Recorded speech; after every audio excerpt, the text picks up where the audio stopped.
গল্প Along the Night with রুহেল। আসসালামু আলাইকুম বন্ধুরা, আপনারা সবাই কেমন আছেন? আশা করি আল্লাহর রহমতে আপনারা সবাই ভালো আছেন।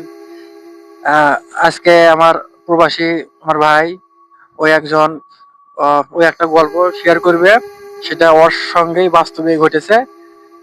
আমার ওই ভাইটার বাড়ি হচ্ছে ব্রাহ্মণবাড়িয়া। ওই নিজের স্বচোখে দেখেছে, সে গল্পটি এখন শেয়ার করবে। এখন ওর মুখ থেকে আমরা গল্পটি শুনবো। আমার নাম এমডি সজীব, আমার জেলা ব্রাহ্মণবাড়িয়া, আমার থানা বিজয়নগর। এখন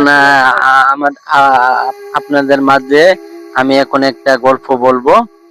তো সেটা হয়েছে ভূতের গল্প, যেটা আমার নিজ চোখে দেখা হয়েছে এবং আমার সবকিছু জানা এবং আমার নিজ চোখে সবকিছু দেখা। তো আমি যখন কাজ করি, তো আমি ফার্নিচারের কাজ করি আমাদের বাজারে। তখন রাত্রে আমাদের কাজ শেষ হই প্রায় 10টার দিকে। তো একটু ওভারটাইম ছিল, তো বলছিল একটু কাজ করার জন্য। তখন আমি কাজ করতে করতে প্রায় রাত 3টা বেজে গেছে। বাজার পরে আমার সাথে একজন ছিল যে কর্মচারী, উনি আমাকে বলছে যে ভাই, এখন অনেক রাত্র হয়ে গেছে, এখন আপনি আমাদের বাড়িতে থাইকা যান। এত রাত্রে গেলে হয়তো একটা সমস্যা হইতে পারে বা দুর্ঘটনা হতে পারে। তো আমি বলছি, না দোস্ত, এখন তো আমার অন্য সব কোনোখানে ঘুম আসে না আমার বাড়ি ছাড়া এবং কি আমার রুম ছাড়া। সমস্যা নাই, আমি যাইতে পারবো। তখন সেখানে সেই সময় আমার একটা বাইসাইকেল ছিল। তো বাইসাইকেল ছিল, আমি বাইসাইকেল দিয়ে আস্তে আস্তে আস্তে আস্তে আসতেছি। তো কিছুক্ষণ আসার পরে দেখি রাস্তার ভিতরে মানে রাস্তার সাইডে তো কি যে আওয়াজ হইতেছে। তখন আমি তো ভাবছি বা আমার এটা জানি যে এরকম হয়তো মই মুরব্বেরা তখন আওয়াজ হইতেছে। তো পাশে আবার একটা গুরুস্থান ছিল, একটা না প্রায় কিছুক্ষণ পর পরে একটা করে গুরুস্থান আছে। তখন আমাদের এখানে বড় একটা গুরুস্থান আছে। তো তো সেখানে প্রায় সময় দিনে হোক রাত্রে হোক অ্যাক্সিডেন্টটা বেশি প্রচুর হয়। তো এখানে ভয়ঙ্কর কোনো আওয়াজ বা ভয়ঙ্কর একটা সুর বা বাজনা এরকম ভাবে আসে মাঝে মধ্যে রাত্রের বেলা। তখন আসার পরে সেখানে হয়তো একটা আওয়াজ আসতেছে, যে আওয়াজটা প্রায় আপনার শুটিং এর সময় বা আপনার যে টিভির ভিতরে দেখি যে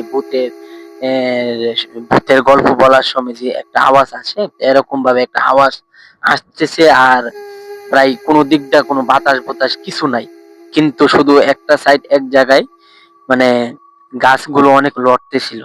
তখন আমি কি করব, তখন আমি মনে মনে ভাবতেছি যে পিছের দিকে তাকাবো না, পিছের দিকে তাকাইলে হয়তো আমার সমস্যা হইতে পারে।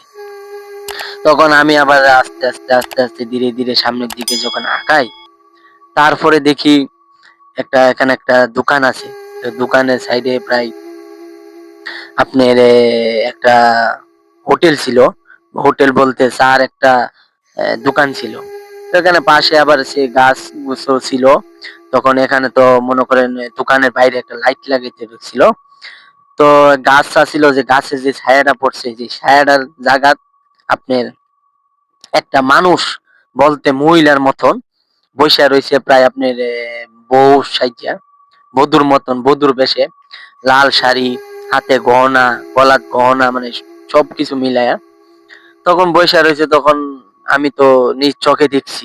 দেখার পরে আমি মনে মনে ভাবতেছি যে আমি হয়তো সামনে যাব না, সামনে যাইলে হয়তো আমার সমস্যা হইতে পারে। এই বললে আমি ওর বরাবর জায়গা সাইকেলটা ব্রেক কইরা সেখানে দাঁড়াইছি। দাঁড়ানোর পরে মেলাক্ষণ আমি দাঁড়াইছিলাম, প্রায় 2-3 মিনিট দাঁড়াইছিলাম। তারপরে দেখি কোনো লড়েও না, কিছুও না। তখন ডাক দিলাম, কে আপনি, কে আপনি? কোনো উত্তর নাই, কোনো সারা শব্দ নাই। তখন আমার আমার অনেকটা ভয় লেগেছে, কিন্তু ভয় লাগলে তো কিছু করার নাই। আপনার আশেপাশে কোনো মানুষ নাই, সবাই ঘুমিয়ে গেছে। প্রায় রাত্র ৩টা বাজে।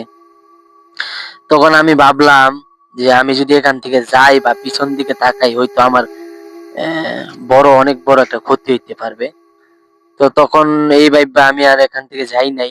তো না যাওয়ার পরে তখন দেখলাম কোনো লড়াচড়া নাই, কোনো কিছু নাই। কিন্তু মানুষ আছে, কিন্তু মানুষের ছায়া নাই।